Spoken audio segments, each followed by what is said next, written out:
What's up, guys? Johnny Chase here. It's time for Season 3, Episode 2 review of Total Divas. Today, we're rocking the Wolfpack. Full life. I don't know if that was... I know that was Black and White NWO, but Wolfpack, I don't remember what theirs was, because I kind of stopped watching wrestling during the beginning of the Attitude Era and right after the pop of the NWO. But anyways, so we pick up right where we left off from Episode 1, Cena finding the drugs. Not realizing, she said, like, oh my god, you're on drugs. You're on these drugs. I'm like, motherfucker, you read the prescription. Where's my wife's lip gloss? I used that as a prop last time. It was just like, there's prescription stuff on it, so it's safe. So basically, she just breaks down and tells him, yeah, I'm freezing my eggs. And he's just like, okay. And we kind of leave it at that. They don't really say anything. Oh, my notes are all scrolled down here. Yeah, they rolled these back up. So, it goes to... This is funny. There's only 2 storylines to talk about. There's... Actually, no, there's 3. There's 3. I lied. It's just that the Bella stuff kind of blends in together, so it's kind of... I don't know, it's hard to... distinguish between the 2. So the 3 main storylines we're talking about is still Nikki freezing her eggs, John Cena not knowing where he is about that, Bree and Daniel Bryan buying their home, moving in, and as we all know, the subsequent injuries, and talent relations saying we want to break up the Funkadactyls. So that's where we're at. These are the 3 storylines, so let's get into it. So we got some nice little scene of Bryan and Daniel Bryan moving out of his home, and God, where did they bill him from? Aberdeen, Washington, moving out of his parents' home that he bought off of them, and Brie Bella finding all of his kick pads. It's like, you're a kick pad whore. It's like, well, you grew up in the Indies. If you're a small guy and you fly a lot, you need kick pads, which. I see a lot of indie guys wear kick pads, but never kick. I'm like, guys, if you're going to wear... I know kick pads look cool, but if you're not going to wear them to kick, what's the point? You know, I know they look cool, but, you know, not every indie guy needs kick pads. Just saying. So, Nikki, Eva Marie, and Natalie all go out to dinner. Or, sorry, Natalia. Or Natty. Whatever. And they dump all their troubles on them. Eva Marie kind of brings up the wedding and the Catholic and the conversion from Christianity to Catholic, and that's all we see. Because she's barely in this episode, thank God. Yeah, so they just dump all their troubles on there, but Natty doesn't have any troubles. So Rosa Mendes barely in this episode. She's just at the beginning, and then we don't see her again. She basically goes up to the seamstress Sandra, who's back, and just says, "Hey, I'm back, and make me some new gear. I give you full reign to do whatever." And we have 2 random WWE cameos. The first, Santino Marella, the recently retired Santino Marella. Well, at least from inactive or active roster. Apparently he broke his neck again, and he's just like, yeah, I'm done. You know, I can do the comedy thing, and I can take like the small little bumps, but I can't do the big stuff, which kind of sucks. You never want to see Canadian. Yeah, he's billed from Milan, Italy, but he's from Toronto, actually, so he's full-blood Canadian. So, it's kind of weird. He's like doing a photo shoot, and he was in a suit. It's hard to say when he'll be back. I hope he comes back in some form of capacity, because he was pretty entertaining. I mean, he's a shit wrestler, but, you know, I heard he's making a school in Toronto. Someone confirm that for me, because I'm not really sure. So now we get a little bit of foreshadowing into the surgery and the subsequent stripping of the world title off of Daniel Bryan. I almost said D. Bryan. It's like, D. Bryan in my top 5. Booker T's fave 5. Wait a minute. Oh, God, who doesn't miss Booker T's commentating? Yeah, but he's just like saying, it's like, yeah, my shoulder's hurting. And they're just like, Daniel, get that checked out. He's like, I'm fine. It's like, women, girls, you can't tell us to go do something when we know we're fine. It's fine. It's fine. Oh yeah, so Mark from Creative comes up and takes the Funkadactyls aside. It's like, okay, here's where we're at. You've been a tag team for 2 years now. That's like 25 in wrestling years. So we're gonna break you up. So Cameron, because you suck, you're going to be the valet for Naomi. And Naomi's like, oh yeah, this is cool. We can still be the Funkadactyls. It's just you're going to be my valet. And Cameron's like, I don't want to be a valet. My favorite match was against Alicia Fox and Melina. Who? It's funny because they're like, because they bring it up. It's like you're not really developed. Uh, yeah, I'm gonna bring that up later on because she still talks about it when she cries to her husband. So yeah, aforementioned, if you ever get the WWE Network and when you watch Road to WrestleMania, Daniel Bryan, he was talking about him and Brie putting a down payment on a house because he was talking to Seth Rollins. This is like, how's your day going? He's like, oh, it's all right. You know, I've got the 2 biggest matches of my career. I'm doing all this press, and on top of that, I got a wedding to plan, and Brie and I put down a deposit on a house. So, you know, I'm just hanging out, chilling. It's pretty funny. That's a good special. If you guys have the WWE Network, go into originals and kind of scroll all the way back. It's right in between like Warrior and the Vicky Guerrero tribute. Yeah, go watch his Road to WrestleMania. It's actually pretty good, and it also kind of covers his career too. They actually have his his Ring of Honor footage, and I think a few Dragon Gates, or that might be with Seth, or no, Dean Ambrose. It's kind of weird with WWE Network when they do like these like Road to pay-per-view stuff, and they start doing like the young guys. They've actually been getting footage from like Ring of Honor and Dragon Gate and for some reason CCW. And they watch Matt Fu. I kind of wish this is like, oh, we got to talk about Dean Ambrose when he was John Moxley and CCW. It's like, okay, we got to borrow the footage. Jesus! Okay, so where were we? Oh, yeah, Bree saying, I was like, oh, this is my house, and I'm going to do things my way, and, like, going to change everything. I'm kind of surprised how the house they bought is actually kind of small.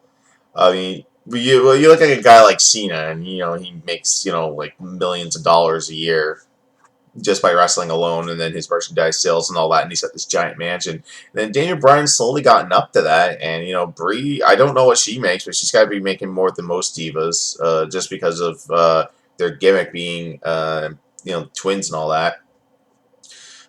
Yeah, so they have a small house, and they're talking about putting on stuff, and they get into a little fuffle, and he's just like, Brie's like, I just find it sad that it's everything you want to do, it's your ideas. It's like, everything's been your idea. The wedding was your idea. It was your wedding. It really is the girl's wedding. I don't know how much say I have in mine yet. We'll find out in the coming months. And twins go shopping for stuff. Cena and Nikki go out for dinner, and she tells them, still talking about the eggs because they really haven't talked about it that much. Okay, I gotta comment on Cena's shirt. What? I can never understand the double color. Like, he wears like a button-up shirt, right? Like a suit shirt. And like it's blue striped, and then he's got like a white collar, and he's got like white cuffs. I never understood those shirts. Like for me, for my suits, like I always have like straight colors. So I've got like, you know, like a solid red, I've got like a solid blue, and I've got like a solid purple.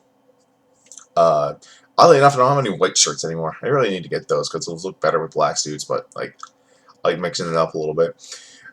Anyway, he was just like, he's just trying to convince Nikki, just like, look, I'm obviously not the right guy for you. I keep telling you I don't want kids, but you're doing all this stuff to ensure that you do have kids. Like, are we going to be together in 2 years? Because around that time you want kids? Like, honestly, like, if Cena's going to be like this, Nikki should just really cut her losses and just go, like, I mean, there's a whole locker room of guys that she can bang. Like, I understand you want to be with Cena because he's the top guy. Like, I don't see their relationship, like, how they really fit. Like, when you look at Brie and Daniel, you kind of understand it. It doesn't kind of make sense because, like, when the internet started leaking when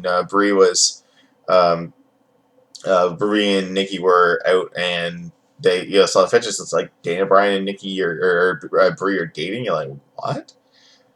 You know, it, like with Nikki and Cena, it doesn't really gel. I don't understand it, to be honest. Of course, I don't understand Cena's. Well, we never knew about Cena's other wife. I mean, like they dated since they were in high school, and I think it's the travel that kind of caused everything uh,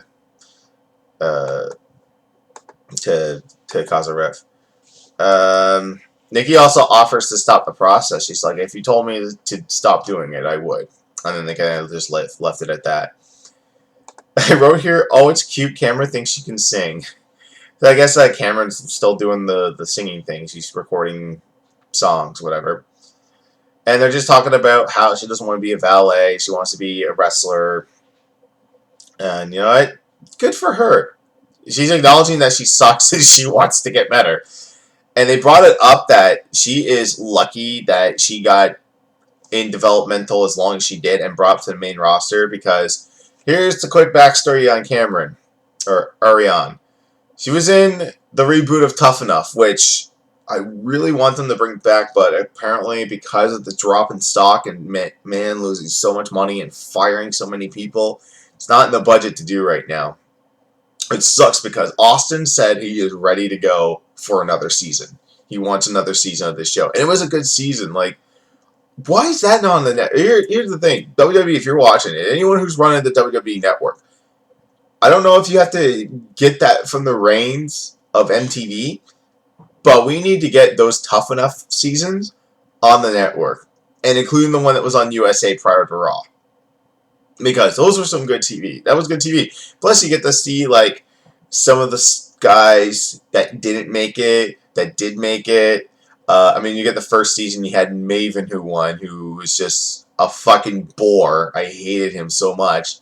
Then you had Chris Nowinski, who was actually good, and they actually hired up, but then had to leave because Edge and Mysterio dropped their asses on his head at the same time, and he got a severe concussion. I mean, Josh Matthews became an announcer for several years, but then he finally got the boot. Then you had, like, I'm trying to remember the other ones. I mean, Matt Morgan. I mean, they brought him in anyway. Gave him 2 gimmicks that didn't work, and then he went to TNA, and that Blueprint thing, I guess, was kind of over. I don't know. Anyways, I'm going off. I'm just saying that she's very lucky to be the first person eliminated. Not the first diva, the first person eliminated from Tough Enough, and then she still gets a job. And she's the only one from that show that is employed with WWE. I mean, they didn't take Matt Cross, who apparently is like a little internet darling, as CM Punk would say, and I think kind of is. I mean, I never heard of him until they're just like, oh, he's wrestled for Ring of Honor, he's wrestled for all these places. I'm like, okay, well, he wrestled for all these places. Why isn't he working WWE or TNA? He should do the Seth Rollins thing. Tell Johnny Ace that he's working for TNA. He's like, oh, I got an offer from TNA. I'm going to go there unless you have something for me. He's like, oh, wait. I think we might have something for you, kid.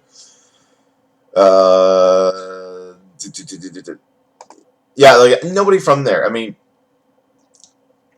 like, it's saying, like, the person who won got released 6 months in. And the guy who was obviously, like, the most talented and, like, who already had a connection with the crowd hated Luke. They hated Luke. Luke's a cool guy. No, met him a few times as he's worked for Sep up here. Really good guy. Really stand up. Does a wicked Austin impression, which I'm glad was on television. You should guys go see that. Okay. So yeah, coffee date with the twins, talking about how Cena's trying to control what Nikki does. It's just like every time he's like, she gives him these glimmers of hope into staying. Which I kind of agree. See, it kind of just like, all right, well, if I say I'll marry you, will you stay? Well, is that good enough? And she's like, oh, maybe. Oh, I'm so happy to be with Cena. Oh, God, this t-shirt's pretty tight. I think it's a medium or something. Show off the pythons. Anyway, get off track. This is supposed to be a review. I'm not showing off my muscles. Don't make them girls jealous. Yeah, so it was just a like thing about like Cena trying to control Nikki, which I kind of think he is. I've always said this: if you ever wanted to see John Cena truly heel, go watch this. Go back and watch this stuff in 2001, 2002. Although his initial heel turn was kind of stupid because he just like beat up Billy Kidman. The next week he's like, I didn't lose. Billy Kidman lost, and now we're not even a tag team anymore. And then they did the Halloween episode where he did the Vanilla Ice, and they're just like, oh, that's funny, keep doing that. And he's like, yo, yo, yo, yo. I miss heel Cena. He's never going to go back to that, unfortunately. But you get to go relive it on the WWE Network. So we're going back to the Funkadactyls, and Jimmy Uso's trying to convince his wife, Trinity, Naomi, that singles is the way to go. I mean, can you name really good, successful tag teams with women? I mean, Laycool comes to mind, but they're on SmackDown. I really didn't care, and no. Michelle McCool, I never cared about her. Every time I looked at her, I'm just like, you're only here because you're banging Taker. You're only here because you're banging Taker. And now they're married and got a kid. I think he's got 3 sets of kids with 3 different women. Like his first wife that we don't know about because he's so secret, non-kayfabe. He's got one with Sarah, and he's got one with Michelle. I think I saw a photo of like his kid, and like, holy fucking ginger. Like Taker's ginger himself, but you don't say anything because he's Taker. But God, this kid's ginger. Let's see here.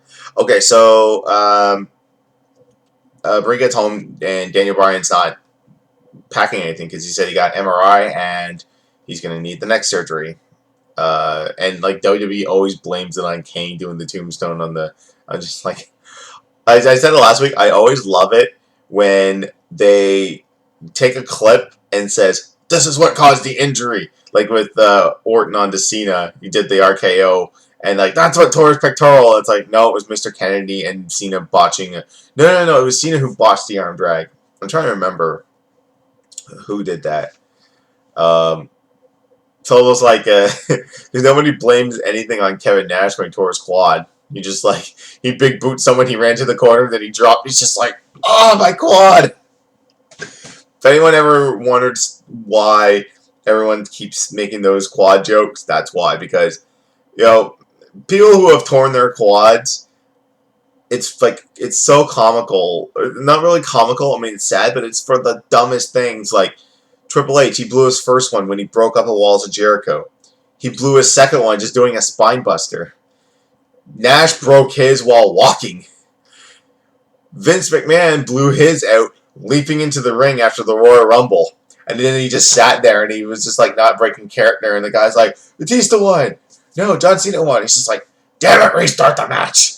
And then like he somehow walked back to Gorilla on his own power. And everyone's just like, Vince, go. It's like, no, damn it, the show needs to end. It's like, there's 30 seconds left. Cena and Batista are going to go boom, boom, boom. And then Cena's going over the top rope. Don't worry about it. No, damn it. Yeah, doing McMahon's voice hurts my throat. So yeah, he's told his knee surgery, and then they're just like, oh, they're going to take the titles off of you? And they're like, I don't know. It's like, well, of course they are. You get injured, you get stripped of the titles. Unless you're Trish, and they just keep it on you because it's the women's title, and who cares? That's what I always find funny. They always like to bring up the whole, oh, you have to defend the title every 30 days or you'll be stripped of it. But then when you get the guys like Dean Ambrose, who's like one of the longest reigning U.S. champions in history, it's just like, oh shit, you're the U.S. champion? Oh fuck, we'll put you in the Battle Royal. Oh, you lost it? First time you defend it, you lose it. Okay, so we go to Raw. Daniel Bryan does the announcement, tells him he has to go get neck surgery. And then they're still worried about the title picture.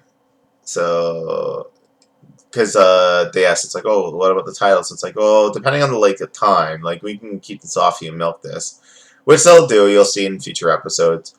So, Nikki and John go through weight training, and she tells him, yeah, I'm going to go through with it. And he was just like, he had that look, and it's just like, I don't like it, but if you're going to do it, do it. It's beyond me at this point. Let's see here. Now here's the thing. Whenever they show matches, I always find it funny how they keep showing like the Raw logos. It's like, oh, welcome to Monday Night Raw. We're here, and then it automatically switched to main event. Which, if a lot of you know, main event is broadcast live on Tuesday nights on the WWE Network. It used to be pre-taped and then shown on Wednesdays on Ion. I've never heard of that channel before. But it's broadcast live on a Tuesday right before they start taping SmackDown. So they should say like we're here at SmackDown. Anyways, this is Cameron's first night being valet for Naomi, and Naomi goes one-on-one with Paige because I think around this time, this is when Naomi was going after Paige in the Divas title. Yeah, this is way before AJ came back, so AJ's still off the rope. Let's see. So they go backstage to the doctors, and doctors tell them that apparently when they did the surgery, they only got one nerve, and there was another one that was being compressed. So they said that you're probably going to need another surgery, and you're probably going to be out longer than we anticipated. And they didn't officially strip them of the belts yet, because they were just like, okay, we're going to play off this thing, and we're going to see if you're able to compete. Oh, sorry, yawning a little bit. It's just that reason that this video is up late is because for some reason the site I go to that streams Total Divas for some reason would not switch over, even though they had advertised we are showing Total Divas. Every time I reload the page, it was the Floyd Mayweather fight from the other night, and I'm like, I don't care. I never liked him. Not in wrestling, not in boxing. I don't really like boxing anyway. Let's see here. Where were we? Yeah, longer surgery, so we'll see that played out in the next few weeks, because they're going to do the whole Stephanie Bree slapping at Payback on TV. I wonder if Stephanie's been pretty absent. Well, I mean, this is episode 2, so we don't know if Stephanie's going to make an appearance or not, but, she needs to get in there. Let's see here. So, Cameron goes back to Mark and tells the head of, or not really head of creative, senior talent, whatever. He's part of creative and talent. Cameron tells her she wants to go back to NXT. She's like, I don't want to be a valet. I want to be a wrestler. And if that means I have to go back to NXT, then I'll go back to NXT and then I'll train. And he's just like, well, listen, just because you want to go back to NXT doesn't mean you'll be guaranteed to come up. I mean, look what happened to Brodus Clay. He broke up. He's like, I'm a main event player. Then he was on main event. Then he went to NXT. He broke Adrian Neville's teeth. And then he got shown the door. Goodbye, Brodus Clay. You will not be missed. I really didn't care about Brodus Clay at all. I mean, he said he did a shoot interview and he said that Hornswoggle was a bully. Ellie, the little person, is a bully. You're 300 plus pounds. He's like 30 plus pounds. I'm sure he's a big bully. Oh, God. But yeah, Mark tells him, it's like, okay, if you go down to NXT, you might not come back. I mean, that's the thing, too. Like, I mean, some wrestlers can make, guest appearances down there. But basically, NXT is where the young guys go to train and to perform, create their characters, and then they get called up to the main roster. I mean, like, you looked at, like, a guy like Mike Rotunda, IRS's kid. The big one, not Bo Dallas. Which, surprisingly, he's cameo number 2. You see him from the backside, but that's okay. If he just turned around, he would be on the show. All you have to do is believe. Love Bo Dallas. Freaking entertaining. Not really that good of a wrestler, but man, it's freaking entertaining. I love it. So yeah, he was billed as Husky Harris. He was part of a second round of NXT when it was just taped before SmackDown, and it took over the ECW time slot. And then he just wasn't working out, and then they booted him in, Orton booted him in the head, and they sent him back, and he looked at Triple H. Triple H's like, yeah, we're going to send you back to development. He's just like, I'll be back. You'll see me back here, don't worry. So he grew out his beard, he grew out his hair, and became Bray Wyatt.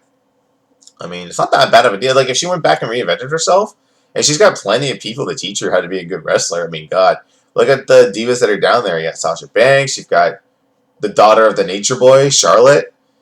You got I really liking Bayley. I mean, she's not like this like super hot girl, but she's a really good wrestler. God, who other divas? I can't even think of the other divas that are down there. I mean, Natalia shows up every now and then, but oh, God, I can't even think of the other ones that are down there. I mean, like, the best one got picked up, which is Paige. Anyways, I'm kind of going on a tangent here. But, yeah, so she goes to tell everyone and says, yeah, I'm going to go back to NXT. And then Trini's like, can I talk to you for a second? What are you doing here? What are you doing? She's like, what do you mean? You're breaking up the team. She's like, no, I'm going to go and get trained better, and then I'll come back and we'll be better. She's like, no, we need to stay the Funkadactyls. It's like, well, I don't want to be a valet. I want to wrestle. She's like, well, you're being selfish. No, like, this is such, like, I find that Trinity is the freaking heel in this, because she's like, wait, I should be thinking about me. Why have I been worried about the team? Let me think about me. And Cameron's like, well, I'm thinking about the team, but I'm also thinking about me. They're both kind of heelish, but turns more of the heel. She's just like, it's like, you go do you, I'm going to do me. Okay. So they kind of leave it at that, and that's going to lead up to the Funkadactyls breaking up, and then Cameron not doing anything. Honestly, where have they been? Like, have they been, like, I think they've been shuffled off on main event. That's why I haven't been seeing them, because Raw has now been dominated by the Bellas, AJ, and Paige. They're all been thrown together because it was just like, Stephanie was like, I know I put you in 3-on-1 and 4-on-1 handicap matches, but since you're heel, I suddenly like you. Automatic title shot. And I think they're going to do something with Stephanie. I think Stephanie's progressively moving away from the Bellas and is going to go to something with AJ, which would be awesome. Man, can you imagine if Stephanie got into if it was Stephanie versus AJ match? That would be pretty sweet. I mean, Stephanie did a phenomenal job at SummerSlam. I think I said it before. I'll say it again. She did a phenomenal job at SummerSlam. It'd be cool if she did it again. I mean, that smack. The freaking whiplash she did. Everyone chanting, you still got it. Mad respects. It was nice, too, that she could bring her daughters there, too, because after the match, you could see it, breaking kayfabe, going to go hug your daughters front row. It was a good moment for the Helmsley McMahon family. Or say the McMahon Levesque. I don't know, it's better. She kept it. Anyway. So, we're near the end. John Cena is now full on board with the whole egg freezing process. And he's like, you know what? You need someone to take you to the hospital, take you back, and take care of you. I'll do that. I'll even wear your little nurse's outfit. the one she wore when he was injured. He had the big old girth on his elbow, all that fluid. It's kind of preventing him from having. Well, actually, he had a really fantastic match last year at SummerSlam. So that's the thing too. Is every time Cena's injured, Daniel Bryan's on top. Every time Daniel Bryan's injured, Cena's on top. We need it back to both of them are all right. All right, next on Total Divas, Brie wants to buy a B&B, bed and breakfast. I don't understand it. Daniel Bryan's like, look, we don't need to spend the money. I don't want to be bankrupt. And then she goes and asks Nikki and John for money because they're well endowed. Apparently Nikki says yes, but then again doesn't tell Cena, and Cena's like, did you tell him give him the money? Dun dun dun. And then Summer Rae's back from filming the Murray 4. Yay!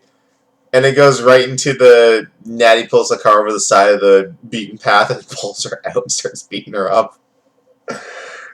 This is so poorly written and so staged. I mean, if shit like this really happened, there would be consequences and repercussions. Maybe this is what leads to Natty going to NXT and focusing all our time there with Tyson Kidd because he's down there fighting for the belt. Oh, bored already. So yeah, that's all Divas. This one was kind of boring, actually. Anyways, these actually this time frame now when I'm doing the videos is going to be the norm because my work schedule is getting changed. So I'll be watching it late Sunday night when I get home from work, recording it in the morning, and uploading it when I can. Thank you for listening to me ramble. I hope you enjoyed it, and we'll see you next week.